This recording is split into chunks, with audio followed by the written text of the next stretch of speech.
Would you think if I wore the sports team jersey and the hat of one team, but then I passionately and exuberantly yelled out for the opposing team?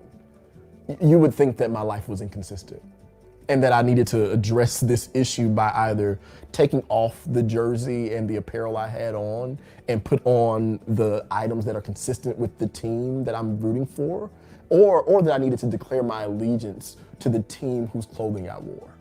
This is similar to the inconsistency that Paul teaches us about in Colossians 3. Chapter 3 is the beginning of this practical living section of his letter. In chapters 1 and 2, Paul, he reminds us of who we are in Christ. But now Paul turns to what this new life means and how we are to be consistent with this new life and this new identity with Jesus.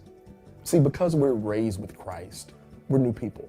And we need to live like it by letting heaven dominate our thinking, letting heaven dominate our behavior. Paul wants us to understand that we're not the people we used to be. So we don't have to live this life we used to live. But how can we live out the reality of our identity?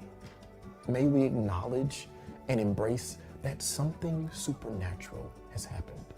God has changed our status from death to life, from enemy to friend.